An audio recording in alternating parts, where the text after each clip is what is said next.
ترکی کو دنیا کا ایک مرتبہ پھر طاقتور ملک بنایا۔ ناظرین کرام اگر ترکی طیب اردگان کی وجہ سے کمزور ہوئے ہے، ترکی کی معیشت کمزور ہوئی ہے، ترکی سیاسی طور پر اور بیرونی محاذ میں یا خارجہ پالیسی میں کمزور ہوئے ہے، تو پھر یورپ کو کیا مسئلہ ہے کہ یورپ کے 40 ملک اکٹھے ہو کر ترکی پر حملہ کرنا چاہتے ہیں، ترکی پر پابندیاں لگانا چاہتے ہیں، ترکی کو کاؤنٹر کرنا چاہتے ہیں۔ یہاں تک کہ ناظرین کرام برطانیہ کا وزیر دفاع کہتا ہے کہ ترکی کی ڈرون ٹیکنالوجی سے پوری دنیا کو ڈرنا چاہیے۔ پھر آخر کیا وجہ ہے کہ امریکہ ترکی پر پابندیاں لگاتا ہے، اور اسی طرح سے روس ترکی سے ڈرتا ہے، اور عرب ریاستیں ترکی سے خوف زدہ ہیں۔ اگر واقعی ترکی طیب اردگان نے کمزور کر دیے ہے تو دنیا ساری کی ساری ترکی سے خوف زدہ کیوں ہے؟ کیوں مغربی اخبارات کے اندر، مغربی میڈیا پر اور اسرائیلی میڈیا پر مسلسل طیب اردگان کے خلاف یہ پروپیگنڈا کیا جا رہا ہے کہ انہوں نے خلافت عثمانیہ کو زندہ کر دیا ہے، بحال کر دیا ہے، لہٰذا پوری دنیا کو ڈرنا چاہیے۔ ناظرین کرام یہ باتیں اور یہ حقائق ہمیں یہ بتاتے ہیں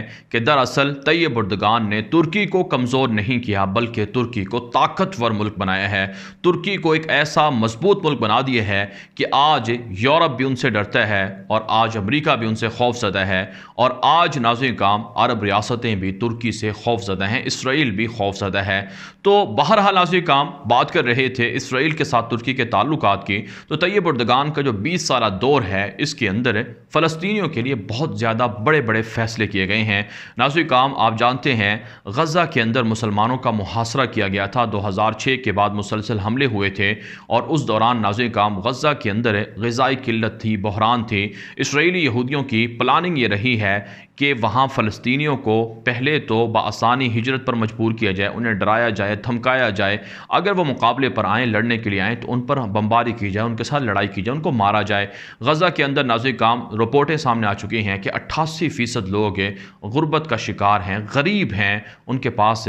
جو مناسب سہولیات ہیں رہنے کے لیے، زندگی گزارنے کے لیے وہ نہیں ہیں۔ تو اسرائیلی یہودیوں نے غزہ پر بمباریاں کی تھیں، غزہ کا محاصرہ کیا تھا، اور وہاں لوگ فاقہ کشی کا شکار ہوئے تھے، فاقہ پر مجبور ہوئے تھے اور بھوک سے مر رہے تھے۔ طیب اردگان اسلامی دنیا کے واحد لیڈر تھے جنہوں نے غزہ کے لیے جو بحری جہاز ہیں، امدادی جہاز، وہ روانہ کیے تھے اور غزہ کے مسلمانوں کی مدد کی تھی، لیکن ان جہازوں پر اسرائیلی فوج نے حملہ کر دیا تھا، جس کی وجہ سے متعدد جو ترکی سے آنے والے لوگ تھے، اس جہاز کے جو عملے کے لوگ تھے، وہ شہید ہو گئے تھے۔ اس کے بعد ترکی اور اسرائیل کے درمیان تعلقات کشیدہ رہے، یہاں تک کہ اسرائیل نے ہرجانہ ادا کیا، معافی مانگی اور بھاری معاوضہ یا آپ کہہ سکتے ہیں ہرجانہ ادا کیا۔ اس کے بعد ترکی نے اسرائیل کو معاف کیا، اور اس واقعے کے بعد طیب اردگان نے یورپ کے بھرے اجلاس کے اندر، جہاں دنیا کے یورپ کے تمام لیڈر موجود تھے، سربراہان موجود تھے، نیتن یاہو کو دہشت گرد وزیر اعظم کہا تھا، اور نیتن یاہو کو کہا تھا کہ وہ فلسطینیوں کا قاتل ہے، جس کے بعد سفارتی تعلقات کشیدہ ہو گئے تھے۔ تو یہ ماضی ہے ناظرین کرام، یہ تاریخ ہے، یہ تاریخ کے اندر یہ باتیں موجود ہیں، ریکارڈ پر موجود ہیں، یہ باتیں میں اپنی طرف سے نہیں کر رہا ہوں، لیکن ناظرین کرام یہ باتیں بھی، کچھ باتیں ایسی ہیں جو آف دا ریکارڈ بھی ہیں، لیکن وہ ہمارے ذرائع یا ہماری ریسرچ، ہماری تحقیقات سے ہمیں پتہ چلی ہیں، اور ان کو کوئی بھی جا کر منصف مزاج جا کر دیکھ بھی سکتا ہے۔ وہ باتیں ناظرین کرام کچھ یہ ہیں کہ فلسطین کے اندر بہت سی جگہوں پر جو طیب اردگان کے فلاحی منصوبے ہیں وہ جاری ہیں، پوری دنیا جانتی ہے، فلسطین کے لوگ بھی جانتے ہیں کہ غزہ کے اندر جو بجلی کی سہولیات ہیں، ہسپتالوں کی سہولیات ہیں، اور اسی طرح سے تعمیراتی کام کی یا دیگر سکولوں کی سہولیات ہیں یا NGOs ہیں، وہ ترکی چلا رہا ہے اور وہاں مسلمانوں کی مدد کر رہا ہے۔ یہی وجہ ہے ناظرین کرام فلسطینی جتنی تعداد میں ترکی کے اندر پڑھتے ہیں یا تعلیم حاصل کرتے ہیں یا وہاں پر رہ رہے ہیں، شاید ہی دنیا کے کسی اور ملک میں اتنے رہتے ہوں۔ ناظرین کرام چند روز پہلے ہم نے ایک خبر یہ بھی دی تھی، بلکہ یہ خبر یروشلم پوسٹ کے اندر جو اسرائیل کا اخبار ہے، ہیریٹس کے اندر بھی چھپی تھی،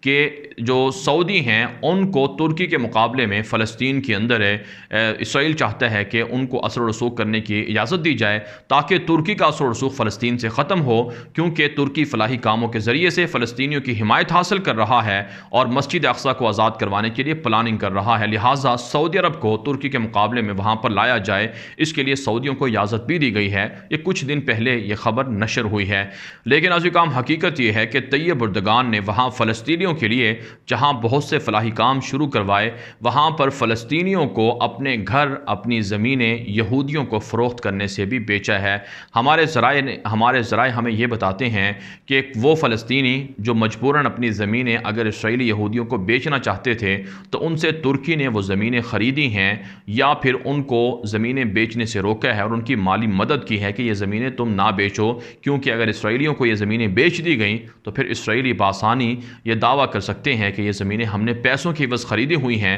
لہٰذا اسے کسی بھی ملک کو قبضہ کرنے کا یا آزاد کروانے کا حق نہیں ہے۔ تو بہت سے ایسے معاملات ہیں، بہت سی ایسی چیزیں ہیں جو بیہائنڈ دا سین ہوتی رہی ہیں، پردے کے پیچھے سے ہوتی رہی ہیں اور اس وقت بھی ہو رہی ہیں اور طیب اردگان کر رہا ہے۔ لیکن ناظرین کرام، بہت سے دنیا کے ایسے لوگ بھی ہیں جن کو شاید ترکی کی ترقی پسند نہیں ہے اور شاید وہ جان بوجھ کر ایسی ترکی سے کوئی مخاصمت یا تعصب کی بنا پر یہ بات کرتے ہیں، طیب اردگان کو منافقت کا طعنہ دیتے ہیں۔ اب ناظرین کرام، جو طیب اردگان کی جانب سے نئے ایمبیسڈر کو بحال کیا گیا ہے اسرائیل کے اندر، اس کے پیچھے بہت سی لاجکس ہیں، بہت سی حکمتیں ہیں اور بہت سی اس کے پیچھے وجوہات ہیں۔ آپ جانتے ہیں ناظرین کرام، عرب ریاستیں اسرائیل کو تسلیم کر کے بآسانی رابطہ کر رہی ہیں اور تعلقات بنا رہی ہیں۔ یو اے ای نے تسلیم کر لیا، بحرین نے، مراکش نے اور اسی طرح سے سوڈان نے، اور آنے والے دنوں میں ناظرین کرام جو ہماری خبریں ہیں کہ انڈونیشیا، عمان اور اسی طرح سے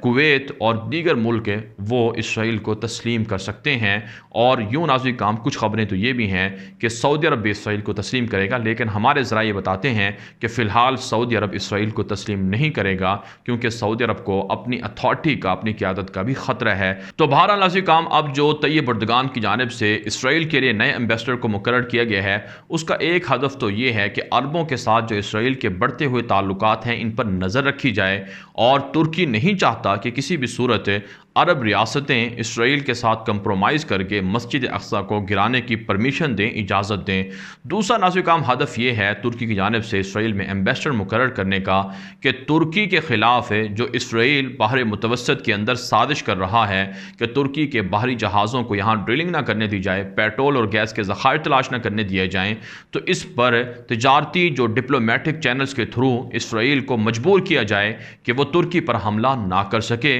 اور اس میں ناظرین کرام ظاہر سی بات ہے کچھ لو اور کچھ دو کی پالیسی اختیار کرنا پڑتی ہے، کچھ اسرائیل کی باتیں ماننا پڑیں گی اور کچھ ترکی کی باتیں اسرائیل کو ماننا پڑیں گی۔ اور دنیا کے اندر کامیاب حکمران اور سیاستدان وہی ہے جو کسی ملک کے ساتھ جنگ نہ کرے، جنگ نہ کرتے ہوئے بھی وہ ملک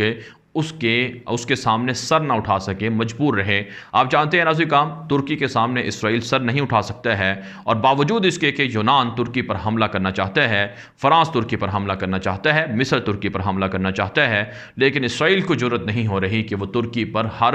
ترکی کی طرف انگلی بھی اٹھا سکے یا ترکی کے خلاف کوئی حملہ بھی کر سکے۔ اس کی وجہ یہ ہے طیب اردگان کی وہ ڈپلومیٹک پالیسی ہے جس کی وجہ سے دشمن بھی ان کے سامنے مجبور ہو جاتا ہے، سر جھکا کر کھڑا ہو جاتا ہے۔ آپ جانتے ہیں ناظرین کرام، روس نے بہت کوشش کی کہ ترکی پر حملہ کر کے ترکی کو توڑ دیا جائے، باوجود اس کے کہ روس کے جو ایمبیسڈر تھے ترکی کے اندر ان کو گولیاں مار کر براہ راست قتل کر دیا گیا تھا، تعلقات کشیدہ ہوئے تھے، ترکی نے روس کے جہازوں کو، ہیلی کاپٹروں کو مار گرایا تھا، شام کے اندر بہت سے معاملات پر اختلاف ہے، لیبیا کے اندر اختلاف ہے، یہاں تک کہ آذربائیجان کا جو قراباخ علاقہ آزاد ہوا ہے، اس کی ناظرین کرام اگر آپ ہسٹری دیکھ لیں جا کے، جو گزشتہ 1.5 ماہ کی جو جنگ تھی، اس جنگ کے اندر ناظرین کرام روس آرمینیا کے ساتھ کھڑا ہوا تھا، لیکن طیب اردگان اور ترکی آذربائیجان کے ساتھ کھڑے ہوئے تھے، لیکن پھر کیا ہوا کہ دشمن کو بھی مجبور ہونا پڑا کہ ترکی کے ساتھ صلح کریں، قراباخ کو آزاد کروائیں، اور روس بھی مجبوراً آرمینیا کی پشت پناہی سے پیچھے ہٹ گیا اور ترکی کے ہاتھوں